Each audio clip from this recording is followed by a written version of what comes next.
طيب. الحمد لله والصلاة والسلام على رسول الله وعلى آله وصحبه ومن والاه.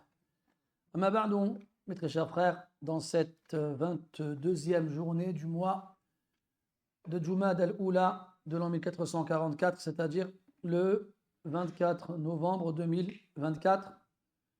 Je suis complètement largué sur la date. Faites pas attention, si je ne sais pas ça, je m'avoue vaincu. Nous nous retrouvons pour notre lecture et étude du livre de Cheikh Mansour al-Buhuti, rahimahullah, dans le droit islamique selon l'école juridique de Imam Ahmad ibn Hanbal al-Shaybani, rahimahullah ta'ala. Livre intitulé Umdatul Talib li Nail al-Ma'arib. Toujours dans Kitab al-Qada, il nous reste 2 fasls à voir avant de le clôturer et de passer Kitab al-Shahadat, barakallahu fik. Kitab al-Shahadat avant de le clôturer et de passer au dernier kitab du kitab. Donc on lit le fasl wa nu'alliq alayhi bima yaftahu Allah azza wa jalla. Tafadhal barakallahu fik. الحمد لله رب العالمين والصلاة والسلام على نبينا وعلى آله وصحبه أجمعين. اللهم اغفر لنا ولشيخنا ولوالدنا وللحاضرين ولجميع المسلمين. قال المؤلف رحمه الله: وتقبل الشهادة على الشهادة في حق آدمي فقط إن تعذر شهود الأصل بموت أو مرض أو غيبة مسافة القصر واسترعاه شاهد الأصل بأن قال اشهد على شهادة بكذا ونحوه، وإلا فلا ما لم يسمعه يشهد بها عند حاكم أو يعزوها لسبب من قرض ونحوه، ويؤدي على صفة ما تحمل. ومتى رجع شهود مال بعد حكم لم ينقض وغرموه دون مزك، وإن حكم بشاهد ويمين ثم رجع الشاهد غرم المال وحده، ويقبل أداء الشهادة بلفظ شهدت بكذا أو أشهد به. Ahsan. Barakallahu fik. Ce fasl il est un peu spécial, c'est la procuration dans le témoignage. Ça veut dire que quelqu'un il est témoin. Quelqu'un il est témoin d'un événement ou quelconque et il ne peut pas se déplacer pour témoigner. Il va donc désigner quelqu'un pour aller transmettre son témoignage. Ce fasl il traite de cette procuration-là. Il a dit rahimahullah wa tuqbalu shahadatu ala shahadati. On acceptera le témoignage sur le témoignage. C'est-à-dire que moi je vais venir par exemple, je témoigne que Ilyes a témoigné de telle chose. Pourquoi Ilyes il n'a pas témoigné directement? Il y a quelque chose qui l'empêche. Déjà, avant de parler des choses qui l'empêchent de faire son témoignage lui-même, dans quelles circonstances on va accepter le témoignage de quelqu'un pour le témoignage d'un autre? Donc un témoignage sur un témoignage. Si tu préfères la procuration dans le témoignage, je vais envoyer quelqu'un à ma place pour transmettre mon témoignage. C'est ça ce qui est voulu. Il a dit fi haqqi adamiyyin faqat, dans les droits humains seulement. Quand on dit fi haqqi adamiyyin, dans le droit d'un adami, un être humain seulement, ça s'oppose à l'autre droit qui est celui d'Allah Azza wa Jal. Le droit humain, le droit divin. Et le droit divin, il concerne quoi? Al-hudud, l'application des peines. D'accord? Ça veut dire que si, mathalan, un homme, on va l'appeler Abdullah, il a, il a un témoignage à faire contre quelqu'un qui va impliquer l'application d'une peine. Donc imaginons 4 personnes ont entendu un homme reconnaître avoir forniqué. Donc ils vont voir, les 3 sur les 4 vont voir le juge pour témoigner contre lui. Mais le 4e, il ne peut pas venir. Il tombe malade, il ne peut pas se déplacer.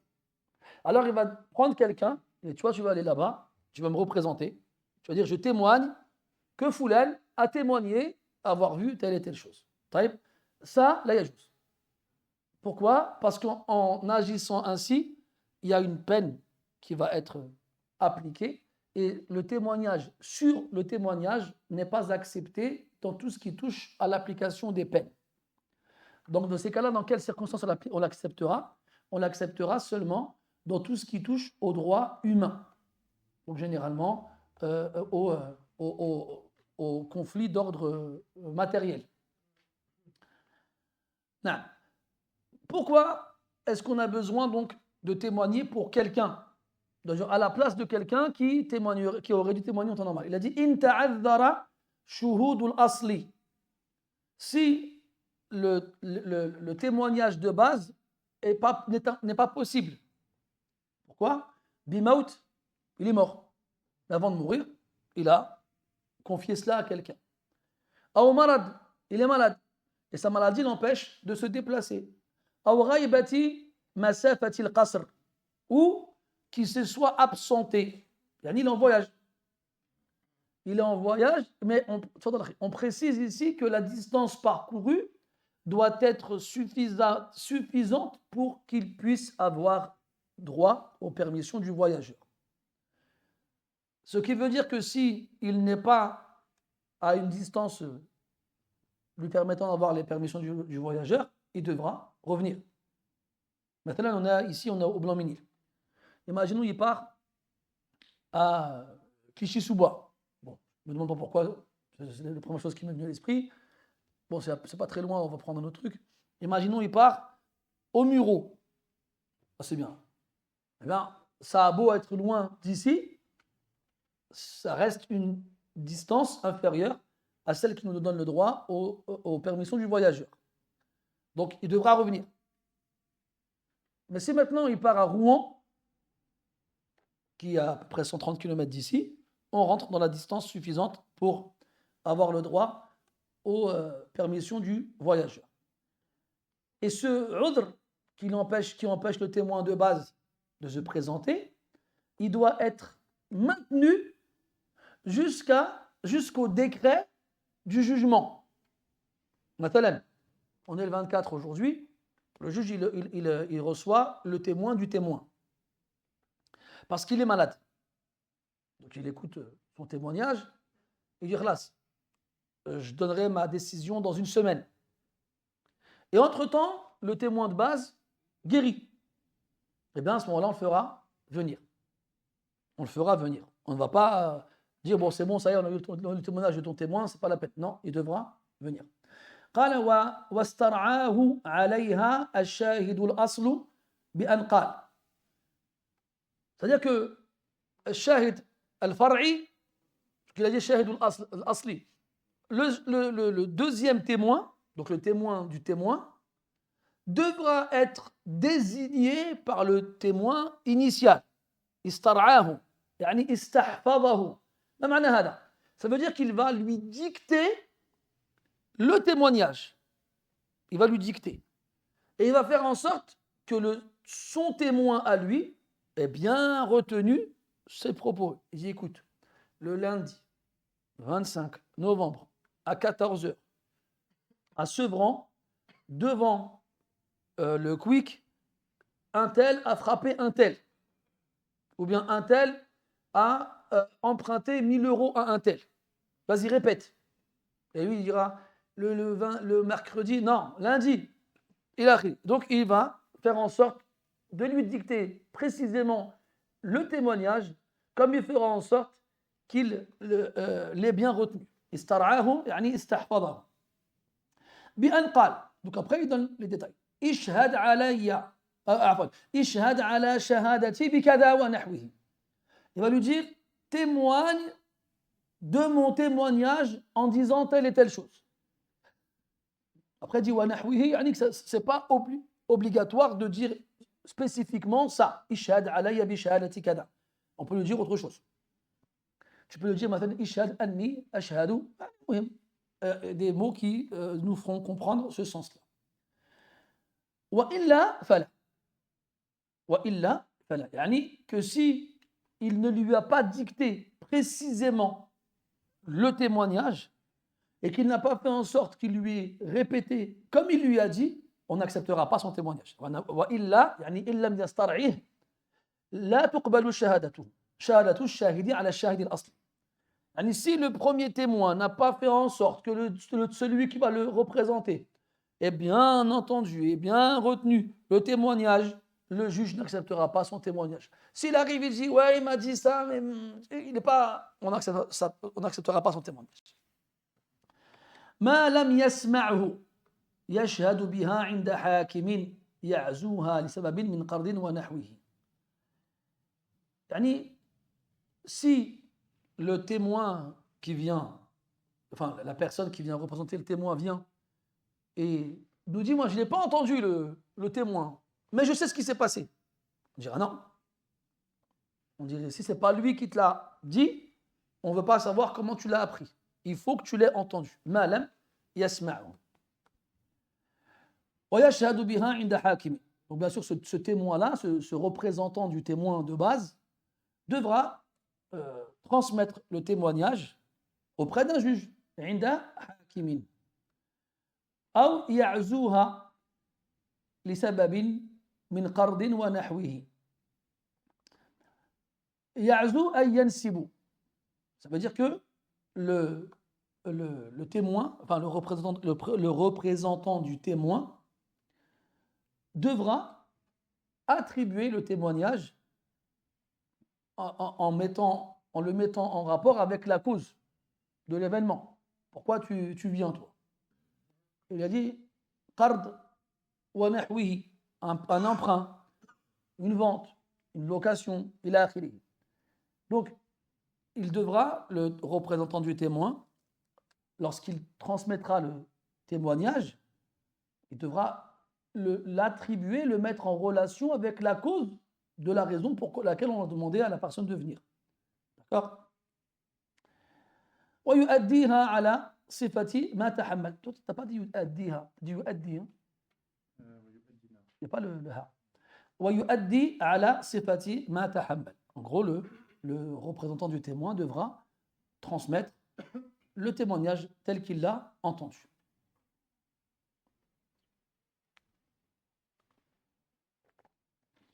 ومتى رجع شهود مال بعد حكم لم ينقض. طيب. Là, on passe à l'autre mas'ala. On fait venir des témoins. Moi, مثلا, je prétends que Foulan, il me doit 1000 euros. Et je ramène des témoins. Et les témoins, ils confirment que Foulan, il me doit 1000 euros. Et le juge, il me donne raison. Il va donc demander à la personne en question de me donner 1000 euros. Il me les donne. Ça y est, khlas. Ils sont entre mes mains. Et là, les témoins, yataraja'oun. Ils reviennent sur leur témoignage. Ils disent, finalement, on revient sur notre témoignage. On n'est pas sûr. Ou bien, finalement, on s'est rappelé qu'il lui avait rendu les 1000 euros. Et ils reviennent sur leur témoignage, il a dit ba'da hukmin, après que le jugement ait été donné. Ce qui exclut le cas où ils reviendraient sur leur témoignage avant le jugement. Il a dit lam yunqad. Le jugement ne sera pas annulé. On n'annule pas le jugement. Pourquoi? Parce que le jugement a été donné parce que les conditions étaient remplies. Mais à ce moment-là, les 1000 euros, il les garde. Là, il a dit وَغَرِمُوهُ. وَغَرِمُوهُ. Même là, غَرِمُوهُ. Il le rembourse. Mais qui rembourse qui? C'est les témoins qui remboursent l'autre. وَغَرِمُوهُ. Comme c'est à cause d'eux que le jugement a été fait, eh bien, c'est eux qui vont assumer le remboursement. وَغَرِمُوهُ. C'est eux qui vont rembourser la personne qui s'est acquittée de la somme. قال دون مزكٍ. ما معنى قوله دون مزكٍ؟ À l'exception du muzakki.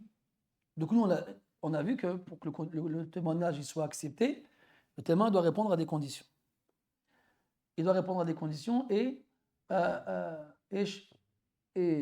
si le juge ne les connaît pas, il va demander à quelqu'un de certifier qu'ils sont corrects. Et leur font une tezkiya. Jusqu'ici, vous me suivez. Ils disent, ils sont bons, on valide. Donc, imaginons que ça se passe comme ça. Les témoins, ils viennent, le juge, il ne les connaît pas. Il ne peut pas savoir s'ils sont fiables ou non. Mais quelqu'un, il vient dire, moi, je me porte garant, c'est des gens bien. Ils sont musulmans, ils sont pubères, il a les conditions qu'on a vues. Ils sont mustaqimin, ils sont udoul, il a Puis, il s'avère que, après le témoignage et après le jugement, ils reviennent sur leur jugement. On a dit que c'est eux qui remboursent. Est-ce que celui qui les a certifiés doit rembourser aussi? Il a dit non. D'où la mouzakin. Lui, il n'est pas concerné par le remboursement. Pourtant, c'est lui qui a convaincu le juge d'accepter leur témoignage. Mais lui, en fait, il s'est basé sur al-zahir. Il s'est basé sur les conditions et il a estimé qu'elles étaient remplies. Il ne pouvait pas savoir que les témoins en question finiraient par changer d'avis. Donc ça, ce n'est pas une chose qui est en son pouvoir. Il ne pouvait pas le savoir. C'est pour ça qu'on ne va pas lui imposer de participer au remboursement. وإن حكم بشهادة ويمين ثم رجع الشاهد غرم المال وحده بشاهد نعم أحسنت moi j'ai شهادة إن شاء الله dans notre nusra c'est أثبت mais les deux sources sont correctes. On a vu hier qu'on avait un nombre de témoins qui variait en fonction des cas et que dans un des cas, notamment tout ce qui touche aux biens matériels, on peut avoir le plaignant avec un témoin à condition que le plaignant, il jure. Donc, dans le cas où j'ai le plaignant et un témoin, le plaignant, il jure, comme on l'a vu dans la mas'ala. Et le qadi, il donne raison au plaignant. Il y a un mal, un bien matériel quelconque qui lui est revenu. Et le témoin, il revient sur son témoignage. Donc c'est un peu comme la mas'ala précédente. Dans la mas'ala précédente, les témoins, ils remboursent. Pas celui qui les a certifiés. Ici, j'ai le plaignant et un témoin. Et le plaignant, il jure. Puis le témoin, il revient sur son témoignage. Qui rembourse? C'est le témoin qui rembourse. Wahda, il remboursera tout seul. Et le plaignant ne remboursera pas. Parce que lui, à la base, il est plaignant et c'est lui qui demande le bien. C'est ça sa fonction de base. Il n'est pas témoin. Donc ce jugement, il s'applique au témoin qui revient sur son témoignage, pas au plaignant. Le plaignant, est revenu sur sa plainte, il n'est pas revenu. Donc le fait que le témoin revienne sur son témoignage n'implique pas que le plaignant, il a tort. Il faut faire la part des choses. Là, on parle d'un jugement qui a été donné par rapport à un témoignage. On n'est pas en train de dire que le plaignant, il a tort. Non, on est en train de dire que les témoins, ils sont revenus sur leur témoignage. Donc, comme eux, ils sont revenus sur leur témoignage, c'est à eux d'assumer les responsabilités. Mais le plaignant, lui, il n'a pas dit moi, je reviens sur ma plainte. Tu comprends? Parce que j'ai vu dans vos esprits germer cette question. Attends, on rembourse l'accusé, mais l'autre, il garde l'argent. Oui, mais lui, il a demandé l'argent à la base. Vous me suivez? Et il n'a pas dit j'ai menti, ou bien je me suis trompé, ou bien je reviens. Lui, il est resté sur sa plainte de base. Donc c'est pour ça qu'il garde. Après, si c'est vraiment un menteur, il devra en répondre devant Allah Azza wa Jal. Mais le jugement, il se fait comme ça. Donc, gharim al-mal wahdahu. Wa yuqbalu ada'u ash-shahadati bi lafzi shahidtu bi kada ou ashhadu bihi. Après, la forme verbale du témoignage, comment est-ce qu'elle doit être? Il faut qu'on exprime le témoignage avec un verbe qui ne laisse pas d'autre sens à autre chose. Il a dit, soit je dis shahidtu au passé, soit je dis ashhadu au présent. Il a dit dans le sharh, fala yakfi qawluhu ana shahid. Ça ne suffit pas de dire je suis un témoin. Pourquoi? Parce qu'ici c'est indéfini et on peut lui donner d'autres sens. Mais le verbe, on ne peut pas lui donner d'autres sens. Donc pour éviter toute ambiguïté, on restera sur la forme verbale et on évitera la forme nominale. رحمه الله ولا حلف في العبادة ولا الحدود ويستحلف منكر في كل حق آدمي غير نكاح وطلاق وإيلاء وأصل رق وولاء واستيلاد ونسب وقواد وقذف واليمين المشروعة بالله تعالى ويجوز تغليظها فيما فيه خطر ولا يكون ناكلا من أباه. Ahsant. Dernier fasl, dernière partie de Kitab al-Shahadat, fil yamin. Donc on a vu plusieurs masail dans cette partie avec le fait de jurer. Et à travers ça, on a vu l'importance du serment. Là, on va voir, il jure par Allah Azza wa Jal.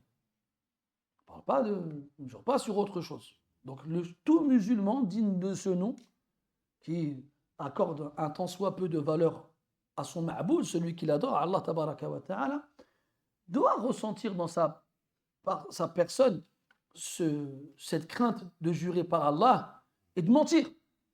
Encore plus quand c'est pour s'accaparer le bien d'autrui injustement. Tu es un musulman, tu es censé lire le Coran et le comprendre un minimum. Et tu vois, Allah il dit La ta'kulu amwalakum bainakum bil batil. Ne mangez pas vos biens respectifs injustement. Donc tu ne peux pas te jurer par Allah en sachant qu'Allah il sait que tu mens pour t'approprier le bien d'autrui. C'est grave ici. Et tout le musulman digne de ce nom est censé croire en ça et l'appliquer. C'est pour ça que dans certains pays musulmans, ils les font jurer sur le mushaf. Après, Yajouz la Yajouz, ça c'est notre mas'ala, puis on en a déjà parlé de cette mas'ala aussi. Et est-ce que je vous dis, ils jurent sur le Coran verbalement, ou on leur ramène le mushaf? On leur ramène le Coran, on leur dit pose ta main dessus, dire je jure sur le mushaf. C'est là, parce que le contact, il te met dans un autre état. C'est différent. Que Wallah, tu le dis tout le temps. Wallah par-ci, Wallah par-là, c'est devenu monnaie courante. Donc il y a des gens qui vont dire Wallah aujourd'hui pour un oui, pour un non. Mais tu lui ramènes le mushaf, tu dis jure par Allah en mettant ta main sur le mushaf. La parole d'Allah, ça. Là, normalement, il ressent quelque chose. Inch'Allah. Donc c'est une wasila qui a été choisie par certains fuqaha pour pousser les gens vraiment à prendre conscience de la gravité de la situation. C'est pour ça que on ne va pas demander à de jurer n'importe comment, dans n'importe quelle circonstance. On a vu déjà des umur, des endroits où on fait jurer les gens. Dans certains cas, refuser de jurer compte comme un aveu. Et dans certains cas, quand on n'est pas en position comment dirais-je, de faiblesse, on n'a pas l'obligation de jurer. قال رحمه الله ولا حلف في العبادات. On ne demandera pas à l'accusé de jurer pour ce qui concerne les adorations. مثلا, on l'a vu nous dans le madhab que si quelqu'un délaisse la prière, le qadi, il doit lui demander de la faire. Si quelqu'un il va entre guillemets porter plainte au juge en lui disant Foulan il ne fait pas la prière, le juge il le convoque. Il va dire هل صليت العصر؟ Il dit نعم. احلف. Est-ce qu'il lui dit de jurer? Il ne dit pas de jurer. لا حلف في العبادات. Si quelqu'un vient et dit Foulan ما أدى الزكاة, il n'a pas donné la zakat. Pareil, viens, تعال. أديت الزكاة؟ نعم. Est-ce qu'il lui dit احلف? Il ne dit pas احلف. Dans l'ibadat, on ne lui demande pas de jurer parce que l'asl c'est entre lui et Allah Azza wa Jal. طيب. Voilà al-hudud. On ne lui demande pas non plus de jurer quand il a répondu vis-à-vis d'un acte qui impliquera l'application d'une peine. Est-ce que tu as volé? Je n'ai pas volé. Jure? Non. Est-ce que tu as forniqué? Je n'ai pas forniqué. Jure? Non. Est-ce que tu as bu de l'alcool? Je n'ai pas bu de l'alcool.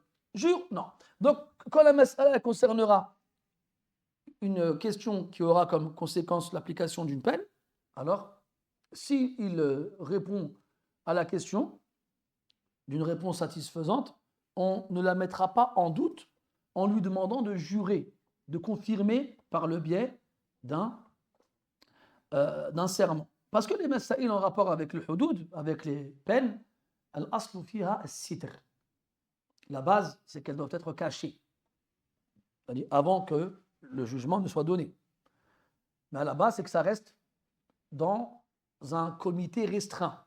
Elles ne doivent pas se propager. Pourquoi?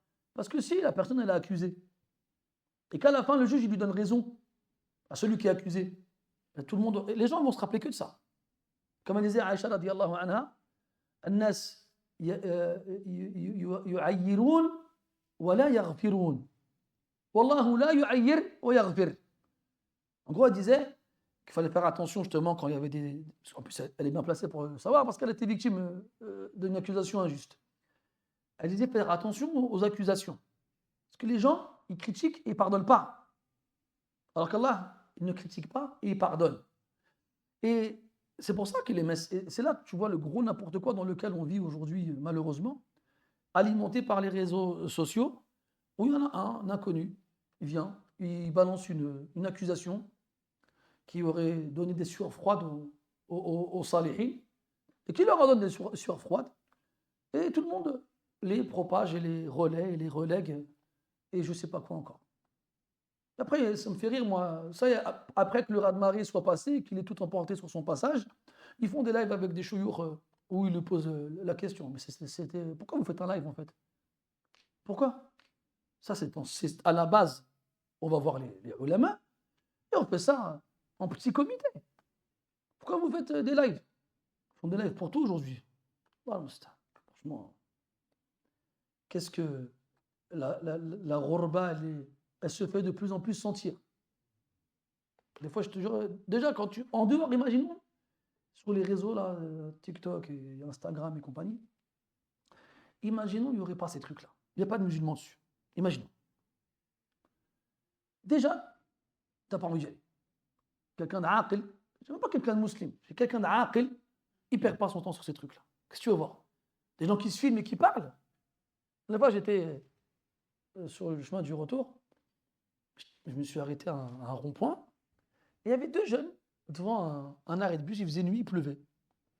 Ils ont posé un téléphone par terre, ils ont commencé à gesticuler comme des pantins désarticulés, tout seuls à 23h dans la nuit, alors qu'il pleut. Pourquoi tu fais ça? Et j'en croise des fois des gens comme ça qui mettent leur téléphone par terre et puis ils dansent, ils font des trucs devant. Je me dis, quoi ça? Pourquoi toi, je vais te regarder toi? Pourquoi? Qu'est-ce que tu as de spécial? Encore avant, il y avait des danseurs, ils faisaient des trucs de ouf. Genre, il fait un Thomas, il saute, il revient sur la tête, il revient après. Oh, comment il fait lui? Il y a du challenge quand même. Tu dis, franchement, chapeau. C'est un acrobate, le bonhomme. On dirait qu'il s'est pris un coup de jus. C'est tout ce que tu. Comment il bouge? Qu'est-ce que toi, tu vas apporter au monde, en fait? Tu as vu avant, quand les gens ils passaient à la télé, c'était des gens surentraînés qui maîtrisaient leur. Le mec, il venait avec des assiettes, il les faisait tourner sur des trucs, il en prenait 3, 4, 5, il en mettait un sur son nez, comme ça, tu vois, comment il fait lui? On a tous essayé, avec vous, je ne sais pas. Non, t'as pas essayé déjà de faire tenir quelque chose sur son doigt. Moi, avec mes enfants, je prends une balle de basket, je la fais tourner sur mon doigt. Ça ne se voit pas, mais je suis un ancien basketteur, donc j'y arrive assez facilement. Je fais, allez, vas-y, toi, à ton tour. Et puis, je les vois, ils galèrent, ils n'arrivent pas. Ce que je veux dire, c'est que tu vois, les gens qui passaient avant la télé, les chanteurs, les danseurs, je sais pas moi, les gens qui font des spectacles, les prestidigitateurs, ces gens, ils maîtrisent un truc. Tu dis, waouh, franchement, balèze. C'est pas un truc que tout le monde peut faire. Dans les réseaux sociaux, tu as des gens banals qui font des trucs basiques. Pourquoi on te regarderait? J'ai un neveu, il est petit, il doit avoir moins de 10 ans, il a créé une chaîne YouTube. Il me dit, Khali, inscris-toi à ma chaîne YouTube. Je dis, mais il y a quoi dedans? Tu sais, ils font comme ils font les gamers, là. Ils jouent sur un jeu et puis ils commentent. Je dis, mais il n'y a rien de spécial dans ton truc. En plus, Mskin, il n'a pas les moyens, lui. Il a fait quoi? Il a une table basse avec une vitre dessus. Il a mis la console en dessous et le téléphone au-dessus. Il a bricolé un truc, tu vois. Je lui dis, mais ça, tu vas pas? Les gens ne vont pas dire, oh, ta vidéo, elle est originale. Des comme toi, il y en a des centaines, il y en a des milliers. Il n'y a rien de spécial. Tu veux te faire remarquer, fais quelque chose d'original. Je sais pas moi, attrape une mouche et apprends-lui à voler entre deux cercles. Bon, c'est ce qui m'est venu à l'esprit. Mais fais un truc que les autres ne font pas. Bref, tout ça pour vous dire que, je ne sais même pas pourquoi je me suis retrouvé là. Oui, les réseaux sociaux. Il n'y a rien de spécial. Tu donnes à tout le monde l'occasion de se montrer, ben, ils vont te montrer ce que tu vois dehors avec tout le monde. La même chose. Dans cet environnement de n'importe quoi, rajoute les musulmans. Et moi, ce qui me choque, mes frères, c'est que notre communauté, dans ces réseaux, font des choses qu'aucune autre communauté ne fait. C'est fou quand même. Moi, par exemple, je ne sais pas, dites-moi, parce que, alhamdoulilah, je ne traîne pas dans ces trucs-là. Est-ce qu'on a déjà vu une juive pratiquante faire une vidéo où elle explique aux gens leur religion? Moi, je ne sais pas, je ne connais pas. Est-ce qu'on a vu une chrétienne pratiquante faire des fatwas chrétiennes sur TikTok? Je ne sais pas, je vous pose la question, je ne connais pas. Est-ce qu'on a vu des catholiques et des protestants faire des débats sur TikTok? Faire des lives? Pourquoi on voit que les musulmans faire ça? Je ne sais pas, il y a combien de religions en Inde? Tu sais, il y a l'hindouisme, il y a le shintoïsme, bon, ça sera en Chine, il y a plein de trucs. Est-ce que tu vois des Indiens sur TikTok débattre de leur... je ne sais pas, je n'ai pas vu. Hein. Mais tu vois quoi? Tu vois que nous. Alors tu vois le Ash'ari qui fait un débat avec le Sunni, tu vois la sœur là avec un niqab en train d'expliquer aux gens comment faire les ablutions, tu vois tout et n'importe quoi. Hein? Tu arrives carrément dans le qada. Un majhoul, l'aïn, un majhoul, al-hal, et rajoute à ça un jahil, il vient ou elle vient, Foulen, il a fait. Allah al-musta'an. De toute façon, je le savais que c'était pas quelqu'un de confiance. Attends, c'est une accusation là. Là, on n'est plus dans le divertissement de TikTok. Dans le qada. T'accuses. Si jamais t'as tort, c'est toi qu'on punit. Ça ne marche pas comme ça. On ne va pas laisser les gens accuser à tort et à travers tout le monde et n'importe qui sans qu'il y ait de répercussions. Et normalement, les musulmans, ils auraient dû faire quoi? Stop. T'accuses? C'est pas ici qu'on règle ces affaires-là. Fais les choses correctement. Va dans un tribunal et porte plainte. Et le juge, il va gérer ces choses-là. Voilà. Encore une fois, non. Ah non, de toute façon, il y a des témoignages. Il y a des preuves. Ah ouais, c'est quoi les preuves? Des captures d'écran. Ah, super. Depuis quand la capture d'écran, c'est une preuve? Moi, avec Paintbrush, tu te rappelles de Paintbrush à l'époque Non, tu n'as pas connu Paintbrush. Si, tu as connu Paintbrush. Khaled, non? Paintbrush, c'était l'application dans Windows 95 de l'époque. Tu pouvais dessiner dessus, là. Bah oui, quand même. Hein? Non, Paintbrush, à l'époque, c'était Paintbrush. Paint, c'est devenu Paint après. Bah oui. Tu ne peux pas demander à un dinosaure. Bref. Avec Paintbrush, Paint, c'est Allah smahli, excuse-moi, tu m'excuses ou pas moi? Avec, avec Paint, moi je te fais une capture d'écran. Je prends mon téléphone, je fais une capture d'écran, hop, tu as vu, il y a un pinceau, c'est pas un pinceau, c'est comme un truc, comment ça s'appelle? Voilà, c'est ça. Tu appuies dessus, il absorbe la couleur de l'élément pointé. Tu fais quoi? Tu effaces, hop, tu mets la couleur, ça y est, tu as une bulle vierge, vide. Après, tu as la fonction texte, tu peux reproduire la police d'écriture et tu mets ce que tu veux dans la bulle. Ça, je faisais ça dans les années 90 avec Windows 95. Hein? Tu faisais quoi toi en 90 toi? Et me sors pas moi une capture d'écran. Attends, parce qu'ils sont marrants. La capture d'écran, ils ont gardé une partie des discussions, ils ont effacé une autre. Mais mets-moi la discussion en entier. C'est fou ça quand même. C'est extraordinaire. Imagine par exemple, je t'envoie un message, je dis, Ilias, prête-moi 1000 euros. Vas-y, je te les ramène demain. Et ensuite, tu me les ramènes. Et puis, quelques jours plus tard, Ilias, rends-moi mes 1000 euros. Et moi, je te les ai rendus. Alors, je prends la discussion, je garde la première, j'enlève le message de Ilias, rends-moi mes 1000 euros. Je garde, je te les ai rendus. Alors, regarde-moi, j'ai une preuve que je lui ai rendu les 1000 euros. Je dis, bah non, il manque un message. Qu'est-ce qu'il a dit là? Je dis, non, mais ça ne servait à rien. C'est pour le stir que je l'ai caché. Tu l'as vu celui-là ou tu ne l'as pas vu? Donc, on est là, tu assistes à ça, tu dis non, il y a bien quelqu'un qui va dire, tu te moques de nous avec tes preuves là? Ben non, ça marche. Plus c'est gros, plus ça passe. C'est extraordinaire. Et toi, tu observes de loin, tu dis, Alhamdulillah, il a dit, afani mimma btala bihi haoula.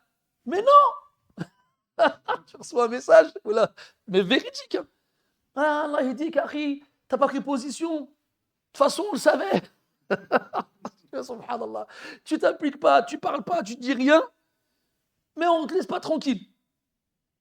Il y a un frère, il me dit, un frère, il a dit que tu parlais sur les savants. Subhanallah. Je fais, mes frères, barakallahu fikum, s'il vous plaît. Il y a combien d'heures de cours, franchement? Depuis combien d'années il y a ma tête sur Internet? Il y a ma voix sur Internet. Depuis combien d'années? Combien d'heures de cours? Dans combien de mosquées? Dans combien d'endroits j'ai été en France? Combien de milliers de personnes je les ai vues devant eux, je leur ai parlé? Ramenez-moi un seul, s'il vous plaît. Un humain qui vient devant moi, qui me regarde dans les yeux, qui me dit à parler sur les savants. Ou bien ramenez-moi une vidéo ou un audio où vous m'entendez, où vous me voyez parler sur un savant. C'est fou quand même. Moi, je veux bien, moi, je ne suis pas parfait, j'en ai plein des problèmes. Je ne le nie pas. Mais au moins, accuse-moi d'une chose réelle. Et donc, tu es là, tu gardes tes distances, tu ne fais plus rien avec personne pour pas qu'on dise « Hey, les copains de Foulaine !» Même comme ça, tu es le copain de Foulaine que tu veuilles ou non. C'est fou quand même. Tu es là, je ne vais plus dans les mosquées, je ne fais plus de conférences, je ne fais rien, je suis que là. Malgré ça, viens, il faut que tu parles. J'ai reçu un message, vous êtes au courant de ce qui se passe? Non. Alors je vous explique, je ne veux pas savoir. Salam alaikum. Et après, il veut pas parler parce que c'est son pote. C'est pas mon pote. Moi, mon pote, c'est quelqu'un, je vais manger avec lui. Hein? Il m'invite chez lui. On se voit souvent. C'est lui mon pote. Hein? Les gens dont on parle, non, c'est pas mes potes. D'accord? Il ne faut pas tout mélanger. Les fréquentations. Oh là là. Et bref, pourquoi je vous dis tout ça? Donc, ce qui se passe, c'est gravissime, mes frères. C'est gravissime. Parce qu'une personne ou deux personnes fassent des choses comme ça, bon, ça arrive toujours, je veux bien. Mais qu'ils emportent avec eux autant de monde, c'est ça la catastrophe. Voilà, et mes frères, on a peur. On a peur quand tout le monde suit le mouvement, que le iqab il descende, mes frères. Ça fait peur, wallah. Donc, si je peux vous donner un conseil, restez loin, toutes ces choses-là. Et si on vous demande d'intervenir ou de participer ou d'avoir une position, Allah ne vous l'a pas demandé. Allah ne vous l'a pas demandé. Moi, j'ai dit à certaines personnes, j'ai dit, il y a des sahaba, ils n'ont pas voulu aider Ali contre Talha et Az-Zubayr ou contre Muawiyah. Et moi, et Ali ne en a pas voulu. Et moi, tu m'embêtes avec vos broutilles, là, vos chamailleries, là, vos querelles, vos disputes dignes d'enfants dans une cour de récréation d'une école primaire. Laissez-nous loin de tout ça. Et même si on nous en veut pour ça, c'est pas grave, on accepte. Donc, non. Il a dit وَيُسْتَحْلَفُ مُنْكِرْ فِي كُلِّ حَقِّ آدَمِ. Donc, si on ne demande pas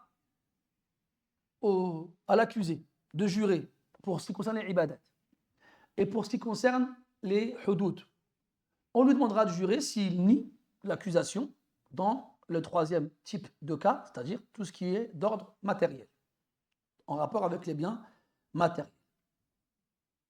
Là, on lui demandera de jurer. Donc tous les droits humains, pardon, غير نكاح وطلاق وإلاء وأصل رق وولاء واستيلاد ونسب وقود وقذف. Par contre, il y a des masaïl où on ne lui demandera pas de jurer non plus s'il nie l'accusation. Quelles sont-elles? Le mariage. T'es marié avec Foulana? Non. Khalas. Mais là, on a dit que l'autre, il faut qu'il ait une preuve, une bayina. Donc la bayina, c'est quoi? C'est un témoin ou autre. Là, on parle du principe où il n'y a pas de bayina. Tu te fais accuser, Alors, tu jureras, on ne te demandera pas de jurer, tu renies l'accusation, on ne te demandera pas de jurer dans les adorations, dans les hudud, mais on te demandera de jurer dans les affaires dans lesquelles les biens ils sont concernés. Ou plutôt, pardon, dans les affaires qui concernent les droits des gens, les droits des humains. Mais pas toutes. Le mariage, on ne demande pas de jurer. Le divorce, on ne demande pas de jurer. Al-ila, vous savez quoi? La répudiation, bayna qawsayn, temporaire, on ne demande pas de jurer. Aslu riqqin, asli riqqin, afwan. La base du statut d'esclave. Est-ce qu'un tel, c'est un esclave? Est-ce que tu es un esclave à la base? Non. Parce qu'il a dit asli riqqin et après dit wal wala. C'est des statuts différents qu'un esclave il peut avoir. Donc soit il était esclave à la base, soit c'est un maoula. Et le maoula c'est quoi? C'est l'esclave libéré qui hérite du nasab de son ancien propriétaire. Si on lui dit t'es un esclave, il dit non. On ne demande pas de jurer. T'es un maoula, il dit non. On ne demande pas de jurer. هذا هو المقصود. واستيلاد. Stilad, c'est la naissance. Istilad amah. Pourquoi on précise ici la naissance de qui? La naissance d'une... comment on pourrait dire ça? L'accouchement d'une esclave. Pourquoi? L'enfant? Exactement, parce qu'elle change de statut à ce moment-là. Si jamais une esclave, une femme, donne naissance à un enfant de son propriétaire, elle a un statut différent. Elle reste esclave, mais elle ne peut plus être vendue. Ou bien elle ne peut plus être échangée, elle ne peut plus être quoi que ce soit en termes d'échange. Et donc soit elle reste esclave, soit son mari, son propriétaire la libère, ou soit en mourant, elle deviendra automatiquement libre. Donc si jamais on lui demande est-ce que tu as donné naissance à un enfant, elle dit oui, elle dit non, on ne lui demandera pas de jurer. Wa nasabin, c'est quelqu'un, on remet en doute le nasab de quelqu'un, sa filiation. Est-ce que tu es l'enfant d'un tel? Il répond par l'affirmative ou la négative, on ne demandera pas de jurer. Wa qawad, le qawad on a vu c'était quoi? C'était le talion, l'application du talion. Wa qadf, le qadf c'est l'accusation, s'il est accusé. Donc si quelqu'un il est concerné par ces points-là et qu'il nie l'accusation, on ne lui demandera pas de jurer, même si ça concerne des droits humains. Mais en dehors de ces exceptions-là et des deux premières catégories, qui sont les ibadat et les hudud, si ça concerne des droits humains et qu'il nie l'accusation, alors on lui demande de jurer. Maintenant, de quelle façon est-ce qu'il jurera? Il a dit wal yaminul mashru'a billahi ta'ala. Il devra jurer par Allah et pas par autre que lui subhanahu wa ta'ala. ويجوز تغليظها فيما فيه خطر. Et il est permis au juge de grossir le serment. Tout à l'heure on a dit de poser la main sur le mushaf. Bon, c'est pas dans le madhab ça, mais on a dit que certains ils le faisaient. D'accord? Si le juge il veut entre guillemets mettre la pression à l'accusé, dans le cas où il sentirait qu'il y a quelque chose, il a le droit de lui dicter la façon de jurer en la rendant plus lourde. Taglid. Mathalan, il lui dit tu vas répéter Wallahi alladhi la ilaha illahu, alim al-ghaybi wal-shahada, ar-Rahman ar-Rahim, at-Talib al-Ghalib ad-Dar an-Nafi', alladhi ya'lamu kha'inat al-a'yun wa ma tukhfi as-sudur. Tu lui dis ça. Répète. Et normalement, il répète ça, il dit ah ouais, c'est chaud. Il a dit tu peux même le ghallad, l'alourdir en choisissant le moment, mathalan, après la prière de Jumu'ah, le vendredi. Ou bien al-Asr, la prière de l'Asr, le vendredi. Ou bien l'endroit, à la Mecque, devant la Kaaba. Ou bien un endroit qui est mu'azzam, fi nufus, un endroit qui a de l'importance chez les gens. Tu lui dis, voilà, si tu sens qu'il est possible qu'il y ait ambiguïté, le juge, c'est le juge qui a le droit de lui dicter cette façon de jurer ou de choisir un endroit spécifique, mathalan la 27e nuit du Ramadan. Mathalan. ou bien après le Jumu'ah, ou bien le jour de l'Eid, ou bien à la Mecque, ou bien devant la tombe du prophète, les choses de genre-là. Il a le droit de faire cela dans le cas où il a dit Fima fihi khatar, quand il y a un risque, quand il y a quelque chose de grand, de gros, quand ça va toucher au bien, mais en grande partie. Ce n'est pas une somme dérisoire, c'est quelque chose d'énorme.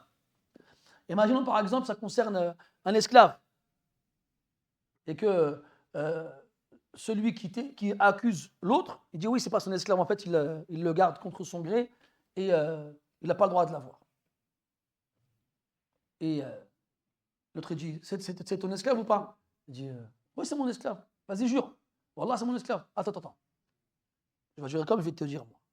Tu vas revenir vendredi après le Jumu'ah et tu vas jurer. Et tu vas répéter exactement ce que je vais te dire. Wallahi alladhi la ilaha illa huwa al-aziz al-shadid al-iqab dhu at-tawli wal-in'am. Et là, tu répètes. Vas-y. Et là, s'il est, comment dirais-je, convaincu et qu'il n'y a pas d'ambiguïté, il n'aura pas de problème à répéter ce qu'on lui demandera de dire. Wa illa fala. Il a dit wala yakunu nakilan man abah. Yani si, on a vu, an-nukul, c'est le fait de refuser de jurer. Et dans ce genre de cas-là, ça donnera raison à l'accusateur, au plaignant. Lui, s'il accepte de jurer, à la base, mais il refuse le tarlid. Il refuse que le qadi, il alourdisse le serment. Dis-moi, j'accepte de jurer, mais pas comment tu me le dis, toi. Est-ce qu'il sera considéré comme nakil, yani comme ayant refusé? Là, parce qu'il a juré, Wala yakunu nakilan man abah. Et il ne sera pas considéré comme ayant refusé. والله أعلم وبهذا نكون قد ختمنا كتاب الشهادات وبقي لنا كتاب الإقرار. Donc on a fini alhamdoulilah كتاب الشهادات et il nous restera la semaine prochaine كتاب الإقرار qui sera le dernier kitab du livre. Donc نسأل الله تعالى التوفيق والسداد. Avez-vous des questions?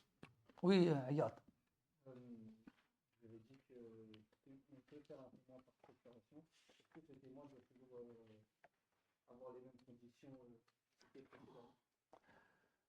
نعم, le témoin qui viendra nous représenter doit lui aussi avoir répondre aux conditions du témoin.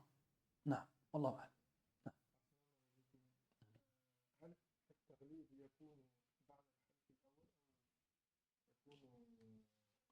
ابتدائيا لا يستلزم أن يكون قد حلف أولا ليغلظ بعد ذلك, ويبدو والله أعلم أن التغليظ يكون ابتدائيا والله أعلم. عاديا, نعم, هذا آمين اجمعين. Oui, yes.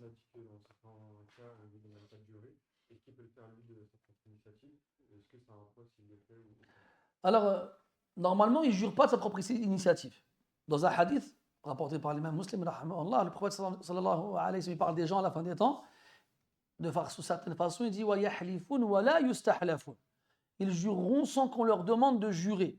Donc à la base, c'est une tare. Ceux qui sont connus pour jurer sans qu'on leur demande, c'est les munafiqin. Et les munafiqin, ils jurent pour justement repousser les accusations parce qu'ils pensent être accusés. Yahsabuna kulla sayhatin alayhim. Donc ils jurent dès le départ sans qu'on leur demande. Et en jurant ainsi, eh bien, ils font naître le doute chez les autres. C'est pas normal qu'ils jurent alors qu'on ne leur a pas demandé. Donc si on n'impose pas à l'accusé de jurer, et que dans certains cas, s'il refuse, ça ne lui portera pas préjudice, c'est pas pour qu'il jure lui en premier. Ça peut même être contre-productif. Donc non, il ne jurera pas en premier. Et s'il le fait, à ce moment-là, on regardera la personne et les circonstances, parce que des fois, il y a des gens, malheureusement, l'habitude, la tradition, les gens qui ne sont pas au courant de ces choses-là et qui doivent être éduqués. Wallahu a'lam. Oui, Morad.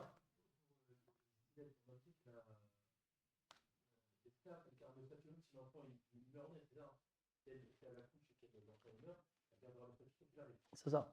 Non. Non. Oui, Ibrahim.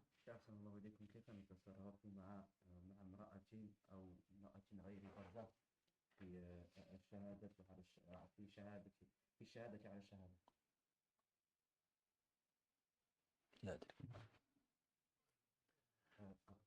لم ت... Si celui, si par exemple un jugement sur un acte qui mérite une punition, mais que celui qui a accusé il ne jure pas, et que juste il dit qu'il l'a pas fait, qu'est-ce qu'on fait de celui qui l'a accusé à ce moment-là? Est-ce que lui il est puni pour l'accusation supposément mensongère parce qu'il n'a pas juré? Est-ce que... Si quelqu'un il accuse quelqu'un et que cette accusation elle entraîne une punition et que l'accusateur n'a pas de preuve, ça dépendra de la nature de l'accusation. Mais il sera puni dans tous les cas. Donc soit la punition elle sera déterminée, comme dans Qadf al-Muhsanat, مثلا, ou soit elle ne sera pas et ce sera au hakim de décider la façon dont il sera puni, pour fermer la porte justement aux accusations dénuées de preuves ou de témoignages.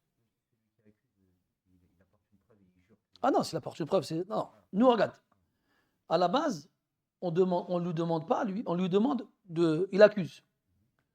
L'accusé, soit il reconnaît, soit il nie.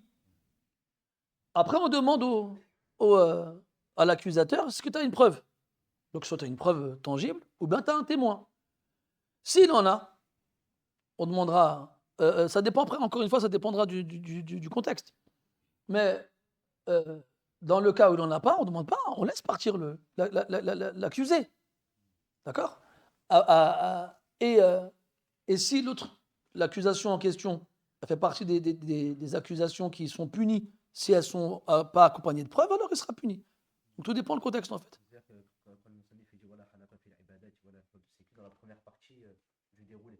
C'est quand il n'y a pas de preuve, il n'y a pas de témoin. C'est dans ce sens-là.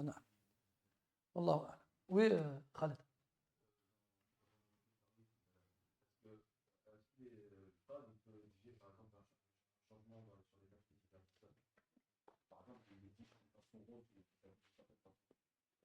Excuse-moi, répète.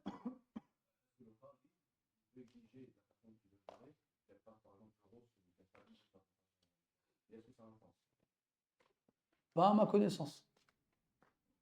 Pas à ma connaissance, non. Ce qui est évoqué ici, en tout cas, c'est juste al-halif. Et qu'il réponde, dans le cas où il serait témoin, qu'il réponde aux conditions du témoignage. Mais si, en dehors des preuves apportées par le plaignant et du serment demandé à l'accusé, et des conditions à remplir pour le témoin, on ne demande pas autre chose. Wallah alam. Tu as quelque chose en tête par rapport à ça? Et voilà. Ah, peut-être que, voilà, il faudrait voir dans le Madame Maliki. Est-ce qu'il n'y a pas un asl par rapport à ça? Ou bien est-ce que ce n'est pas un ijtihad du même genre que pour poser sa main sur le mushaf? Parce que le tarlid, c'est, à la base, il concerne le halif. Mais le but, c'est de pousser la personne à s'éloigner totalement du mensonge. Donc, si ce n'est pas par le biais du halif, mais que ce sera par un autre biais, qiyasan, je dis bien qiyasan, on pourrait le tolérer. Mais ce serait à voir. Allah alam. Machallah, Farouk est toujours opérationnel. Allah vous récompense pour votre bonne opinion envers ma pauvre personne. Après, voilà, les frères, comme on a dit, on n'est pas parfait, hein. On n'a jamais prétendu l'être. Hein. Et il y a sûrement des bêtises qui sont sorties de cette bouche, et très souvent d'ailleurs, et on accepte sans aucun problème comment ça s'appelle, les reproches et les corrections. Et on n'a pas de mal à dire je me suis trompé, j'ai dit ça, alors que c'était pas ça. Et j'ai aucun mal si le frère il est présent, dire le frère disait Allah khaira, il est venu me voir, il m'a dit ci, il m'a dit ça, qu'Allah le récompense. Non, mais c'est pas la peine d'aller plus loin. Après, si c'est des, comment dirais-je, des masaïl qui pour moi n'ont pas d'origine shar'an, qu'on veut imposer aux gens, alors que ma anzalallahu biha min sultan, par contre, tu peux venir me voir et me dire je sais pas quoi, je dirais laisse-moi tranquille. Wallahu a'lam. Vous allez bien enseigner Zad al-Mustaqni'? Oui, Inch'Allah. Sabrun Jamil, ya ikhwani. C'est bientôt. Allah wali tawfiq. Sallallahu ala nabina Muhammad wa ala alihi wa sahbihi wa sallam. Vous m'excuserez pour le qawaïd la semaine prochaine, Inch'Allah. سبحانك اللهم وبحمدك نشهد أن لا إله إلا أنت نستغفرك ونتوب إليك والحمد لله رب العالمين وبارك الله فيك.